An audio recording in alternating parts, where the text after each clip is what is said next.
don't be afraid to make a mistake. Making mistakes is part of learning. And if you don't make a mistake, there's nothing that anyone can do to correct it and help you out.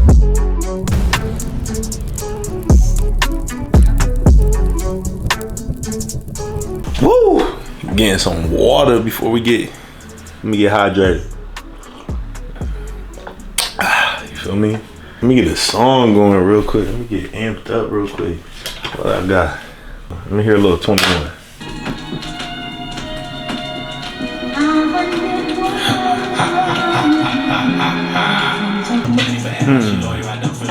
Yeah. Woo. Hey.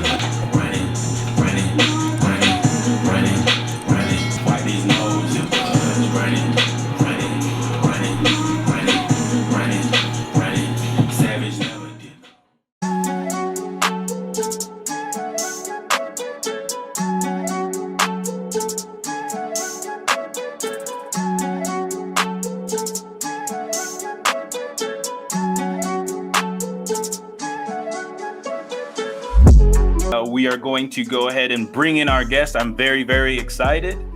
His name is Coach Demetrius Lovett. He is from Elyria, Ohio, He's a basketball coach at Lakewood High School. He's also a skills developmental coach. Primeletics is his company. We have a lot of questions about that for you later. He played basketball at Cleveland State, and he also played his high school ball at Elyria High School. Coach Demetrius Lovett. Man, I appreciate y'all for having me on. This the first show? I'm excited. This is our first show. I'm very, very excited, bro. Hey, come on. I got these pregame jitters going right now. Hey, you and me both. Nice. Hey, I'm loving this. It's so great to have you here, Coach. Sorry, I was mute on accident, but I just wanted to say, hey, what's up? It's really great to have you here with us, and we're just ready to get on the roll. If you want to, Kevin, you are next, so let's go ahead. And we're very humbled to have you on. And, just, how you said we got it's like a pregame jitters all over again, where it's like, not trying to mess up or nothing like that. But, I know we spoke a little bit, through text message, but definitely, very humbled to have you here and just kind of like pick your brain and get all the knowledge that we gain from your impressive career that you've had so far. So I really appreciate that.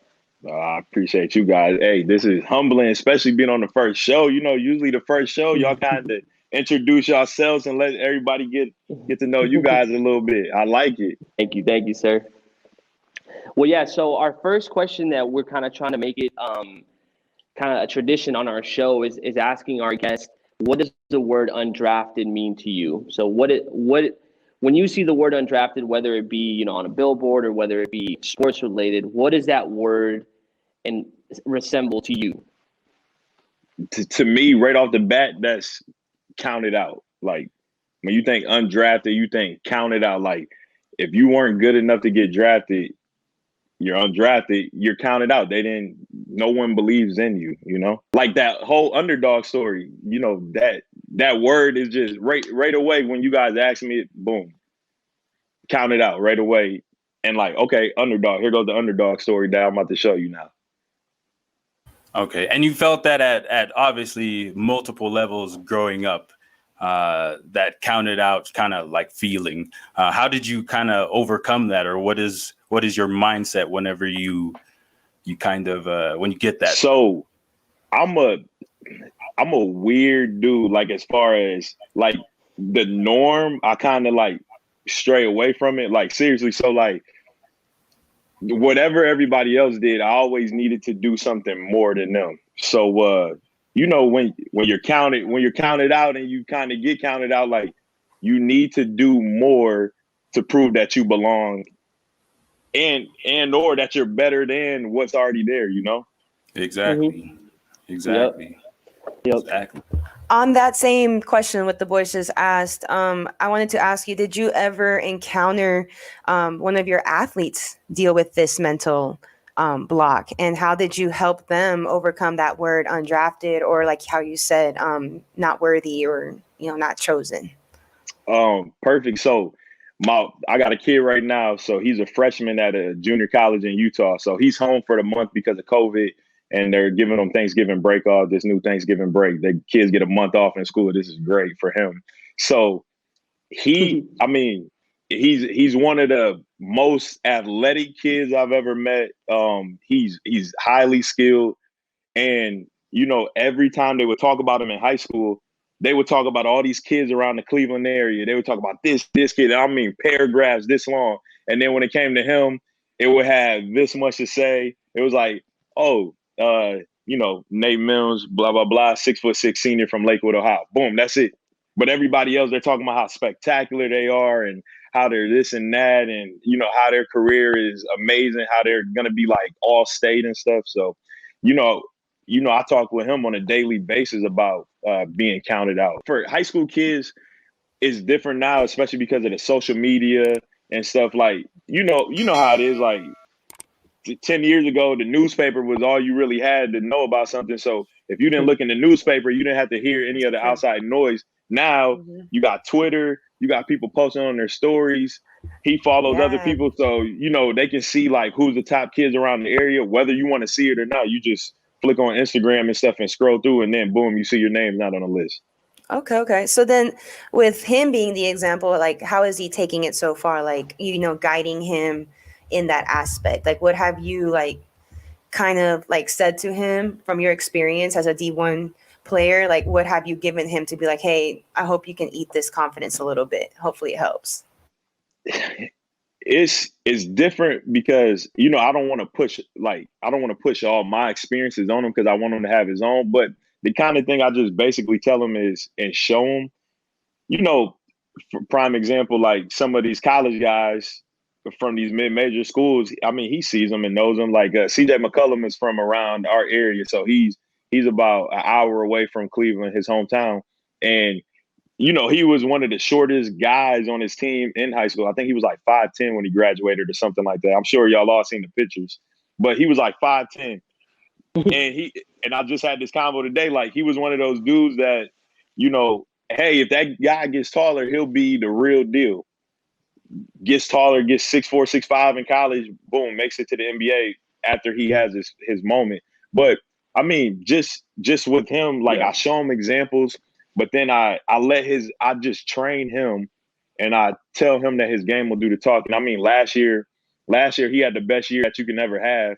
So I think now that he's getting older and he's starting to see his work ethic show on the court and his craft, then he's starting to believe in it more and more every day. So it kind of makes it easier for me. So I try, I tell him a little bits and pieces, but I don't want to push my whole story like, hey, I play D1, like, listen to me, like, all the time. I try not to be that guy. Yeah. No, that's helpful. Thank you for that, because, as high school coaches ourselves and more, like, we have young minds as well. We want to be able to, like you said, not push our experience and be the realist and hear them out too, and how we can help their journey. But thank you for answering that question for me. Yes. Our next question. I know you mentioned earlier that you sent multiple kids to school on scholarship. What is that feeling? And is that the goal at the end of the day? So I sit down, with all my kids pretty much, and or I'll text them or whatever. I try to establish that connection. But I try to, hey, what do you want to do in life? Like, what's your goal?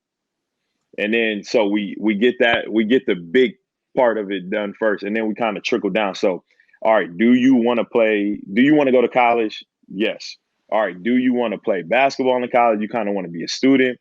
And then we kind of, hey, what's the day like for an athlete, or what's the day like for a regular student? And, do you want to have a life, or do you kind of want to be consumed in this sport? And, because I mean, that's a part of it. And that's a realization. Like, a lot of kids say, oh yeah, I want it. But then they get there, they don't realize they're checking in 60 hours a week to this sport. And then they're like, what? I'm going to go the other way and just be a regular student. So, so we kind of talk about that. If they want to play, so if they want to play basketball and get a scholarship, then I say, okay, you know what? I'm going to treat you like whatever division you want to play in. Then I go, what division do you want to play in? And they mostly all tell me D1. So I'm like, all right, so I'm going to treat you like a D1 player. Like, I'm going to be on you all the time about this and that. And, every little bit I'm going to be nitpicking you. And then if they tell me that they don't want to play basketball, they're just enjoying this experience, then I try to teach them, okay, like let's talk about school and how to balance your time when you get to college. I kind of stay one step ahead with them, so that way when they get there, they're not shocked whether they're playing a sport, whether they're not. And if they do want to play, like the goal is to get them a scholarship, unless they have to take a different route. I do feel like you hit it right on the. I feel like you hit it right on the head when it came to saying that all these kids kind of see the ESPN highlights and things like that, and I feel that's the influence that social media has. So I feel like when they see how much work these guys have to put in and stuff like that, that does kind of alter your state of mind and being like, man, do I really want this? And I feel like I like the way that how you put you're gonna treat them accordingly to what you want that level to be. And I feel like that's a fantastic strategy that you have, because a lot of kids, they like to be babied, and but if you want to get to that level, I mean, it takes a whole different level. And I mean, you being in the East Coast, definitely there's no baby over there. No, it's a different breed, especially like we're 10 minutes away from Cleveland. So these guys on the side of the Cleveland now, especially the east side of Cleveland, because we're technically west side, the guys on the east side of Cleveland, they're breeding guys like Terry Rozier came out of there, and like now there's a whole slew of D1 players that are coming out of there, and these kids are high profile. And they want that life because they see them on Instagram and Twitter with the highlight tapes with the little baby playing in the background or the future playing in the background, and they get juiced up and they're like, oh, I want that life. Like, no, do you realize how much working out goes into that life? Did you have a favorite street ball, player? Hot sauce, I know you mentioned, but that's everyone's go-to. Mine is Headache. I loved Headache back in the day. But did you have one? Man, really? I like Big Escalade, man. That was man. You took mine. I was about to say that too. Escalade, Jackson. Love me some Escalade. Yeah, he was a bug for sure. Man, wasn't he though? Big body coming through the lane. Woo. What did you do during your high school career to get mentally ready and committed towards your D1 journey? And I just wanted to know, like, was it like a push from somebody? Was it something that clicked for you? Was it some advice that you can give to some of our high school listening podcasters? Because there's a lot of them that are actually learning from and more about what you're sharing with us. And I really think it's important for people to see that this is a job that people are really going for. And the passion could be enough, but it takes more. And so I just wanted to know, like, what did you do for this path? So I'll give you a little example. Like for the kids that, I come encounter with, being uncool is the common goal. Like, be uncool. Like if somebody says that's lame or whatever, perfect. Thank you. That's all I needed. So like I got cut from my team freshman year. They asked me, did I want to be a practice player, the manager, water boy, and stat boy basically of the team, but I still got to practice. All I heard out of that sentence was, I get to practice. I was like, man, if I get to practice, I'm doing everything that the team does. So these guys are equal with me as far as like the workout we got for the day. Then when I go home, if I work out on my hoop at home, I could get twice the workout they got. So it might not happen this year or next year, but at some point, their talent level and mine, like I'm gonna pass them. Yeah. So that's the first thing. Like you have to tap into your own mentality.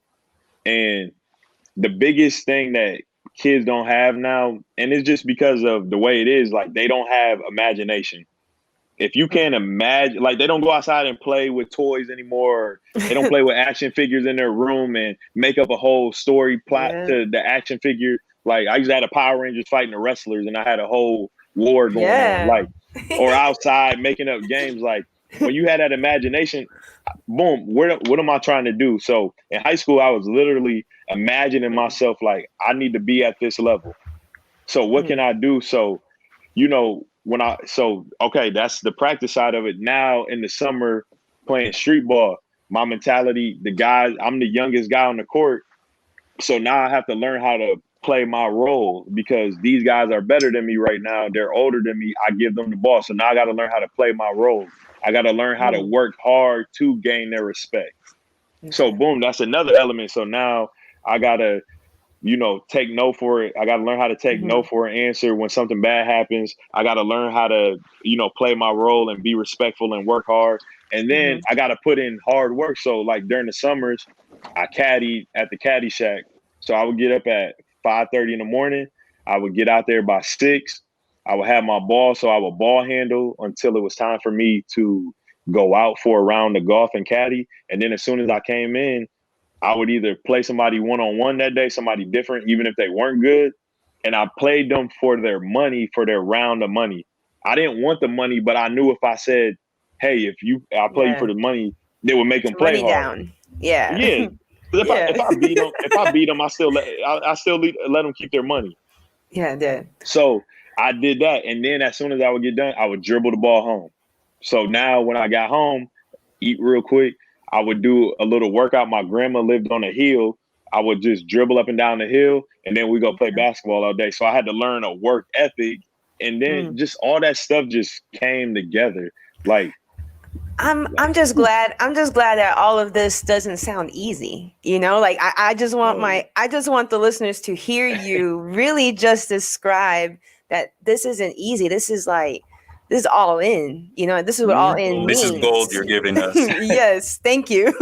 No, and to be honest, so all that stuff was hard. I'm talking about it was hard. When I got to college, it was 20 times harder. Like that stuff, it prepared me this much for what I was really in for. Like to really like that mental thing, that 90% mental is the realest thing ever, because you get your workout for the day and you look at the sheet and you like, oh my goodness, I got 3.5 hours of practice, or I got an hour like weightlifting session. I just explained this for the first time last week. You mentally have to leave your body when you're in these workouts. You're there just enough to hear what they're saying and do it. Physically, you're there, but mentally you have to leave, because if you sit there and think about what you're doing, you're gonna stop. You're gonna stop. Sounds like that friend anxiety, because that's what it sounds like. Oh man, that's crazy just to hear your story like that, and just so raw enough to the kids to really see, like, man, this is what a forward step would look like, and knowing that this is the journey I need to take. I'm hearing the right stuff. So thank you for sharing that with me. Don't be afraid to make a mistake. Making mistakes is part of learning. And if you don't make a mistake, there's nothing that anyone can do to correct it and help you out. Respectfully, I like all of your answers because it's written on your shirt. Apply pressure. That's the motto, Yeah, I got that. I immediately, as soon as you were just saying all that, I was just like, fear has been a very sensitive topic for me the last 3 years. And I've had some, health conditions that I've gone through, and it was just brand new. I'm only 31, and it just hit me, boom, boom, boom. And when you said that, about like, that's not a trait of God, I was just like, man, that's deep, to the point where like you're able to grow because now you can apply pressure that you got no fear. You know what I mean? That's deep. Come on, let them know. Let the people know. Yes, I love that. And so I think that's just a great testimony overall. And I just want to say thank you for sharing that. In my behalf, just want to say thank you. Yeah. And then our last question for you is, what would be your ideal all-time starting five, the lineup? Jordan at the point. D Wade, my favorite player, at the 2. Okay. LeBron at the 3. I'm taking Timmy D at the 4. Fundamentals. I'm taking Shaq at the 5. Ooh, okay. Which Shaq? Okay. Magic Shaq, Lakers Shaq, Miami Heat Shaq. Which one? Phoenix Shaq. Is Orlando Shaq better than Lakers Shaq? Just because. In terms of skill? Yes. But Lakers Shaq was dominant. But I'm a roll because he named my boy the Flash. I'm rolling with Miami Heat Shaq because he had a vendetta out to prove that win without the Lakers. So I'm That's true. I like that. I like that that answer. animal. Okay, like that respectable. Nice. For sure. Well, thank you for everything. We hope this is not the only meetup we have. Hopefully, we can do a live with you in the future. I guess Ohio's our new spot. We're excited. Ohio is. Wish you a very restful night and a great weekend as well. So we'll Appreciate see. it, Coach. Well. Thank you, sir. No Thank problem. you. Have a good. Thank you. Hey, you too, sir. You do the We'll see same. you. Bye-bye. Hey, that's a wrap. First podcast interview with the Undrafted. Great podcast. Danny, Kevin, and Mel, they got something great going on. So make sure you guys check that out. That's gonna be something great. They asked some great questions. They did a lot of research. I appreciate all the time and effort that they put in. Asking me questions, doing a little bit of research. So that's going to be something to look forward to. It's just about building within the community and growing. So definitely check them out when you get little burp. When you get a chance to do that, check that out. And, that's all we have for you. And as you heard the motto, so apply pressure.